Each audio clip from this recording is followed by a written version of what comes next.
Laro ng Pag-ibig ni Miss Creciel. Pabiling-biling ang ulo ng natutulog na dalaga. Nananaginip na naman ito. Paulit-ulit na ganito ang kanyang sitwasyon. Hanggang sa tuluyan itong nagising at di na makatulog muli. Kaya naligo, kumain at nagtungo na sa eskwelahan. Puyat ka na naman ano? Oo, palagi na lang talaga. Walang mintis. Halos gabi-gabi, saad ni Roma. Sino kaya yung napapanaginipan mo? Tanong ng kaklase. Ewan ko. Tanging sagot ng dalaga. Masinsinan ang kanilang pag-uusap nang biglang pumasok ang propesor. Kasama ang bago nilang guro. Manganganak kasi si Mrs. Castro kaya may temporaryong kapalit. Nang magpakilala na ito, napatingin ito banda sa kinaroroonan nila Roma. Kaagad namang nagtagpo ang kanilang mga mata. Tumigil ang ikot ng orasan at inog ng mundo. Hindi makapaniwala si Roma sa kanyang nakikita. Ang lalaking palagi niyang napapanaginipan ay nasa harapan niya mismo.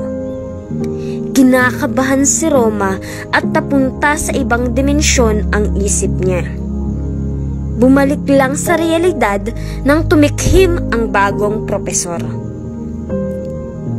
Hello everyone, ako pala si Mr. Philip Monteri, ang inyong bagong propesor.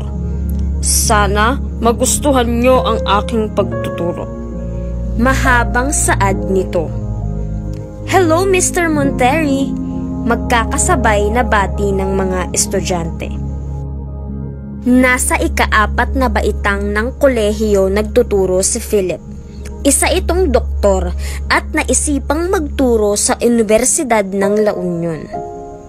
Galing kasi itong Amerika at umuwi lang para mabisita ang lupa na minana niya sa kanyang ninuno. Magkatabi ang lupa nila Roma at Philip, kaya di maiiwasan na magkita sila palagi.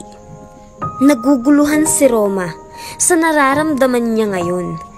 Tuwing may pasok ay sumisigla ang araw ng dalaga sa tuwing nasisilayan ang binata. Kung masigla si Roma, ay ganun din naman si Philip. Nabubuo ang araw niya sa palihim na suliyap sa dalaga. Kapag nasa silid-aralan sila, hindi niya maintindihan kung bakit ganoon na lamang ang tibok ng puso. Ngayon lang siya nakaramdam ng ganito. Kakaiba, lalo na't lagi niya itong nakikita na namamasyal sa palibot ng lupain nila. Samantala, isang gabing maliwanag ang buwan, naglalakad si Roma patungo sa may burol, sa paboritong tambayan niya tuwing nababagot siya. May paborito siyang puno doon na kahit noong kabataan madalas talaga niyang puntahan. Napapikit ang mga mata ni Philip habang nakikinig ng musika mula sa kanyang earphones. Walang ano-ano'y napansin niya ang figura ng babae na naglalakad sa gitna ng gabi. Patungo ito sa kanyang kinalalagyan. Malayo pa lamang ito ay natitiyak niyang si Roma. Pinagmasdan lang ito ni Philip hanggang sa makalapit na ito sa kinaroroonan niya at narinig niya ang buntong hininga ng dalaga. Maya-maya ay bigla itong sumigaw ng pagkalakas-lakas. Akala kasi ni Roma siya lang mag-isa sa lugar na yun. Mahal kita, Sir Philip! Natatawang sigaw ng dalaga. Nabigla ito dahil may sumagot sa kanyang likuran. Pakiulit ng sigaw mo. Mukhang masarap pakinggan eh. Nakangiting saad ng binata. Pulang-pula ang mukha ni Roma. Nananalangin na sana lamunin na lang siya ng lupa o di kaya'y dagitin ng aswang. Tikhim ni Philip. Sorry po sir, nandyan po pala kayo. alanganing ngiti ni Roma. Kanina pa, anong ginagawa mo dito? Gabi na at babae ka. Tugon ng binata. Nagpapahangin lang po. Natapos ang gabing iyon na naging malapit sila sa isa't isa. Lumipas ang mga gabi na patuloy ang kanilang pagtatagpo sa burol. Marami silang nalalaman tungkol sa isa't isa, lalo na sa mga gusto at hindi gusto. Hanggang sa dumating ang oras na tuluyan ng nahulog ang loob nila sa isa't isa. Pormal namang nanligaw si Philip kay Roma. Tuwing umaga ay sinusundo ito ng binata para sabay na silang tutungo sa paaralan. Masaya at kontento sa parehong presensya. Dahil labag sa batas ng paaralan ang kanilang relasyon, ay mas minabuti na lang na itago muna ito. Kahit na nagseselos minsan si Roma sa mga kaklaseng nagpapapansin sa guro. Isang araw sa bahay nila Roma ay kinausap siya ng kanyang ina. Anak, hindi ako nang hihimasok.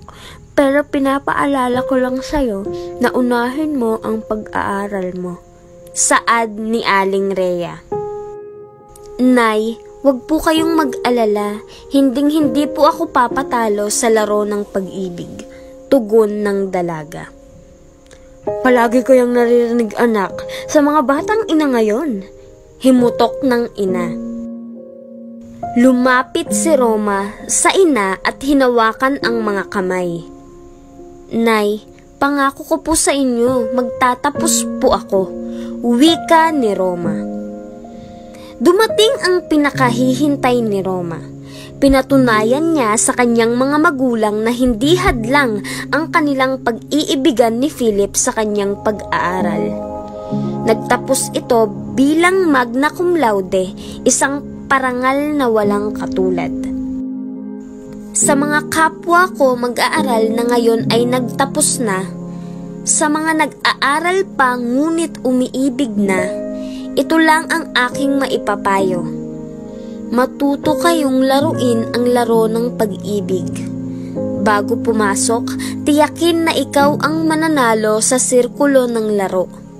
Gawing inspirasyon at hindi distraksyon dahil natitiyak ko na maaabot mo ang hinahangad na tagumpay. Saad ni Roma. Naging masaya ang buhay pag-ibig ni Roma at Philip.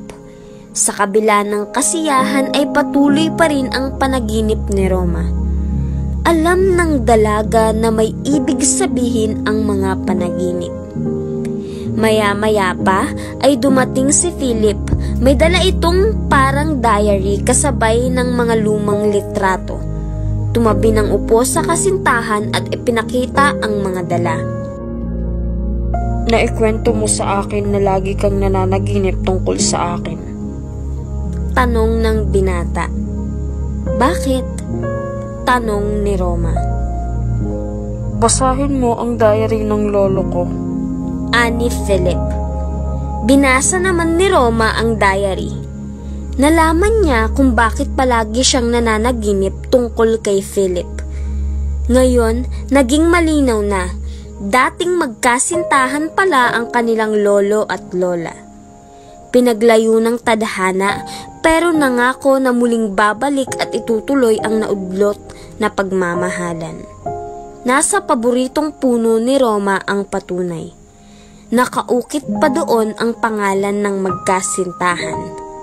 Bumalik nga sila sa katauhan ni Roma at Philip.